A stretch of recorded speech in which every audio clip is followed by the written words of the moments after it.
I never believed in the stories my friends told me about the woods being alive, until the night I realized I wasn't just camping in the wrong place. I was somewhere I was never meant to be. Before we dive into the full story, make sure you hit that subscribe button, ring the notification bell, and leave a like and comment so you won't miss more chilling tales like this one. Trust me, the ending will shock you, and you won't forget it. It all started when my friends and I decided to go on a weekend camping trip. We were looking for solitude, somewhere off the beaten path, away from the constant buzz of our phones and city life. None of us expected the night to turn into a nightmare we would never shake. We had read about a hidden lake in the mountains, a place that promised crystal clear waters and empty trails. Perfect for our little adventure, we thought. We drove for hours, laughter echoing through the car, making jokes about the haunted forest stories we had all heard as kids. The air grew colder as we climbed higher into the mountains, mist rolling across the trees, twisting and curling like fingers reaching out from the darkness. I remember thinking how quiet it had gotten, almost unnaturally quiet. Even the birds had stopped their evening calls. By dusk, we arrived at the lake. It was breathtaking, silent except for the soft ripple of water against the shore. We set up our tents near a cluster of trees, careful to leave some distance between us and the water. The forest seemed welcoming at first. Almost, said Ane, but as night fell, that serenity began to twist. I remember it started subtly, shadows stretching longer than they should, rustling noises just beyond our firelight, and the occasional snap of a branch that felt too deliberate. At first, we laughed it off. Animals, we said. But deep down, there was a knot of unease forming in my stomach, one I couldn't ignore. Around midnight, the temperature dropped sharply. The fire's warmth barely reached the edges of our circle. That's when I heard the first whisper, a soft, drawn-out sound that seemed human, but distant, almost as if it was traveling along the wind. I froze. My friends were busy laughing over stories, oblivious. "Did you hear that?" I whispered, but they shook their heads, focused on the flames. Then came the footsteps, not the usual scurrying of forest animals, but heavy, slow, and methodical. Step, pause, step, pause. Each one closer than the last. My heart raced, and my skin crawled. I tried to convince myself it was some lost hiker, someone else drawn to this remote place, but the forest had no other signs of life. No lights, no movement beyond the shadows. Suddenly, a scream pierced the air, high-pitched and raw. It was nothing like a human voice I'd ever heard. My friends jumped to their feet, eyes wide with panic. The scream echoed through the trees, bouncing off the water, and then stopped abruptly. Silence fell, heavy and suffocating. It was the kind of silence that makes your ears ring, that presses into your chest. We decided to stay together. Huddled around the fire, I could feel eyes on us, something watching from just beyond the tree line. Every crack of a twig, every distant rustle, made my pulse spike. My rational mind was screaming that it was probably an animal, maybe a bear, but the way the shadows moved too precise, too deliberate made me question everything. Hours passed, though it felt like minutes. Exhaustion weighed on us, yet sleep was impossible. Every time I closed my eyes, I imagined shapes moving just beyond the glow of the fire. Shapes that didn't belong to the forest. One of my friends, Mark, insisted on checking the perimeter with a flashlight. I didn't want to go, but we all agreed we had to make sure we were alone. The flashlight's beam cut through the darkness, illuminating nothing but trees, the lake reflecting a pale moonlight that seemed almost unnatural. Then, we saw them. Footprints. Not human, not animal. They were large, deep impressions in the soil, moving in a pattern that made no sense, circling our campsite, sometimes appearing and disappearing, as if Weber or whatever was making them didn't follow the laws of nature. We tried to shake it off. Maybe it was the earth shifting, maybe we were imagining things. But deep down, it wasn't. The forest had shifted around us, becoming something alien. The air smelled different, heavy and metallic, like iron. A chill ran through me every time I heard the whispering again, now closer, almost at our ears, impossible to locate. By the early hours of the morning, fear had a tight grip on us. Our laughter and bravado had vanished, replaced by a tense, paralyzing awareness. Every shadow, every sound, every movement felt like a threat. And then, the lake changed. The surface rippled without wind, strange patterns forming in the reflection. The water shimmered, revealing fleeting glimpses of faces that weren't ours, eyes staring, mouths twisted in silent screams. It was then that I realized something horrifying. We were not alone. Something had been watching us from the beginning, waiting, learning.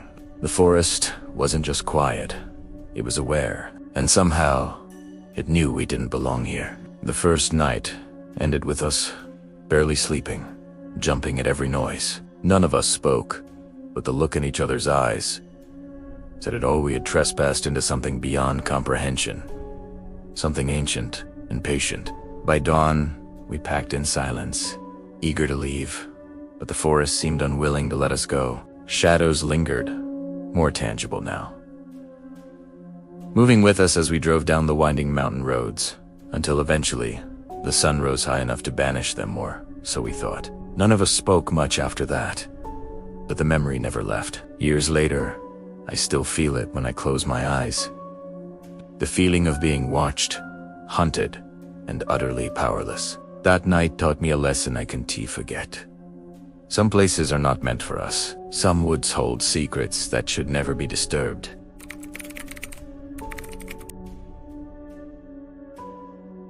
By the time night fell on the second day, we thought we had left the worst behind. The forest below the mountain had seemed ordinary once more.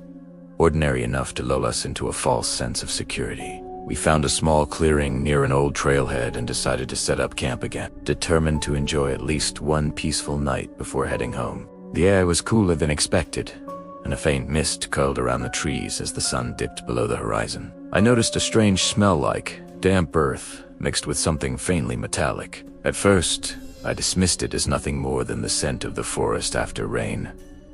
But then, the rustling started. It was soft at first, almost like the brush of fabric against leaves. Then came whispers, almost imperceptible, carrying a tone that seemed almost conversational. "Did you hear that?"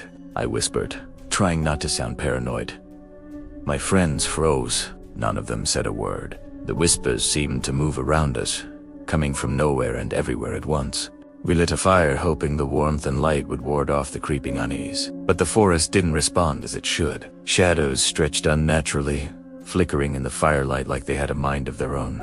Then came a low groan, deep and guttural, echoing from somewhere beyond the trees. It was not human, and it was an animal. It resonated in my chest, vibrating through every bone. Mark, trying to sound brave, suggested we investigate. Against my better judgment, we grabbed flashlights and walked toward the noise. The mist thickened with every step, turning the world into a blur of gray shapes. The groan repeated.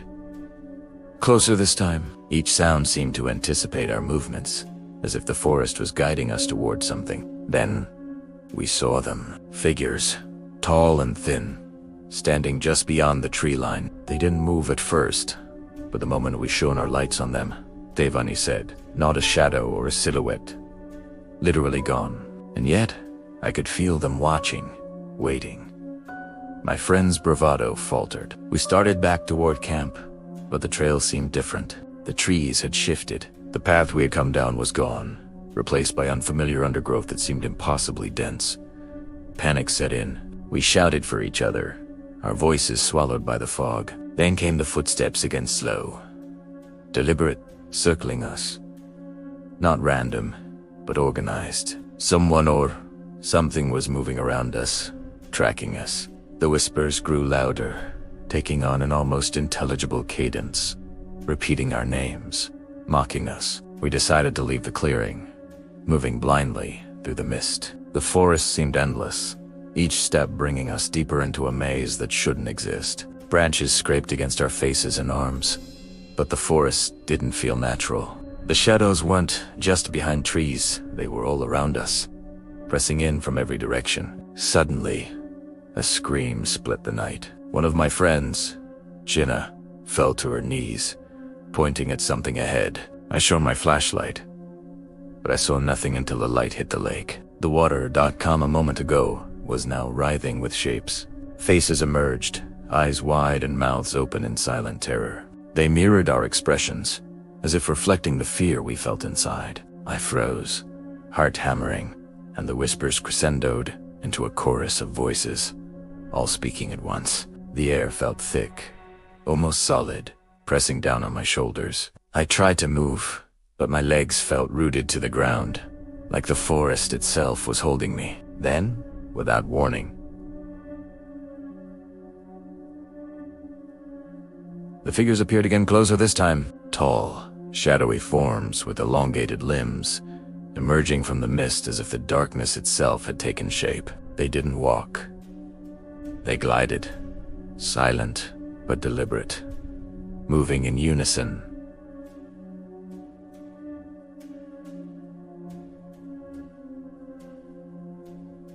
Toward us, my friend screamed, but the sound seemed muted, as though we were underwater. We ran. Or tried to. The forest shifted again, the trees rearranging, paths vanishing, the lake appearing where it hadn't been before.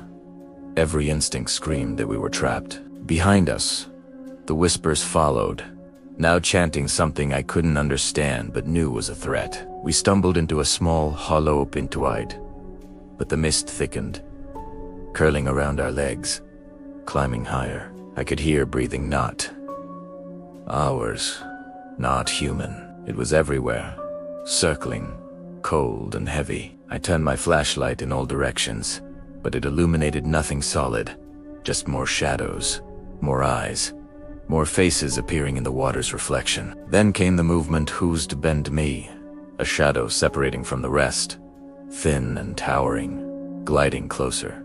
I could feel its presence, a weight pressing against my mind. My pulse raced. I shouted, "Run!" but my voice barely carried. Panic consumed us, raw and unrelenting. Somehow, we found a narrow trail leading upward. It was steep and jagged, but it offered hope, a way out of the mist. We climbed, hearts pounding, lungs burning, adrenaline pushing us forward. Every step felt like hours. I dared not look back, but I could sense them following, always just beyond sight. Ours, passé. The fog thinned slightly, and we emerged near the road we had originally taken. We didn't stop. We piled into the car, keys, fumbling engine roaring to life. As we drove away, I glanced at the forest one last time. The mist had vanished, the lake hidden once more, and the trees seemed ordinary again.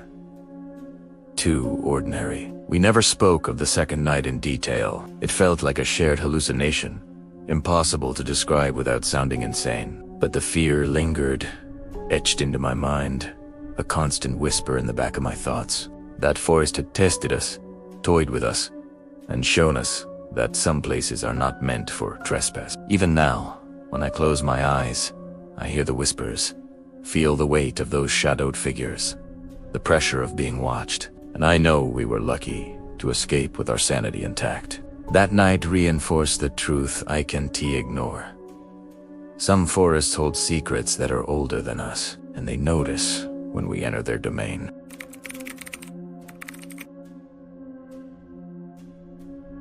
We thought leaving the forest behind would end the nightmare. But it wasn't over. That night, in my own bed, I couldn't sleep. Every shadow in my room seemed to stretch unnaturally, flickering with movements I knew weren't real. I told myself it was exhaustion, stress, but deep down, I knew the forest had followed us. It started subtly at first. Strange noises outside my window, soft knocks at the door, whispers that seemed to come from the corners of my room. I tried to ignore them, but the sense of being watched never left. And then the dreams began. In the dreams, I was back at that lake. Mist curled around my legs, thick and cold, pulling me toward the water. I could hear the whispers clearly now, chanting my name, mocking me. The shadowy figures hovered just beyond the tree line, gliding silently, their eyes glinting in the pale moonlight. I ran, but the forest shifted with every step, the path ahead vanishing into darkness. One night I awoke to the sound of the whispering voices right beside my bed. My heart froze. I sat up, straining to see in the darkness, and felt it something standing over me. I couldn't make out a shape, only a weight, a presence, pressing down on my chest. I gasped, and the presence vanished, leaving a lingering cold that seemed to seep into my bones. I called my friends. Each of them described similar experiences. Noises, whispers, glimpses of shadowy forms. It wasn't just me.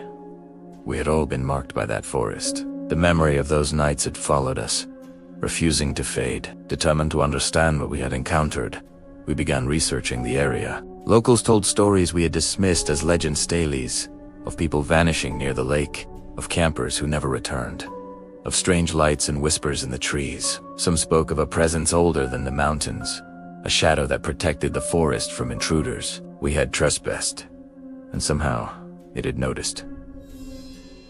Months passed. Life moved on, but the fear never left.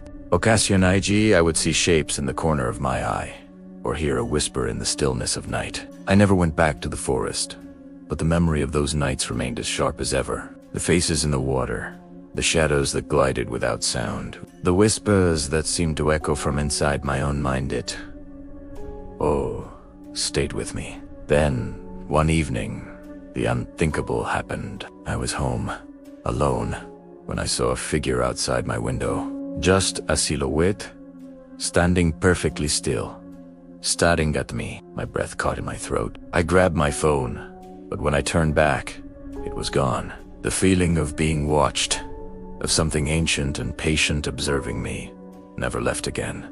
I realized then that the forest doesn't just end at its edge. The presence we encountered had followed us, marking us, reminding us that some places do not forgive intrusion. The lake, the mist, the whispers, they were not just memories, they were warnings. And we had ignored them. Even now, I feel it when I'm outside at night. The air pressing a little heavier, shadows lingering a little longer. I know it's still out there, somewhere between the trees and the darkness, waiting for anyone else who dares to camp in the wrong place. So, if you ever find yourself drawn to some hidden trail, some quiet lake deep in the woods, remember this story. Be cautious. Listen to your instincts, because the forest doesn't forget, and it doesn't forgive. Once you've crossed into its domain, it remembers you forever. Thank you for staying until the end of this story. If this tale sent chills down your spine, don't forget to leave a comment sharing your thoughts. Hit that like button, and subscribe with the notification bell turned on, so you never miss a story like this. More terrifying, true horror stories are coming, and trust me, you won't want to miss them. Remember, some places are not meant for humans, and sometimes, curiosity can lead you somewhere you can never return from.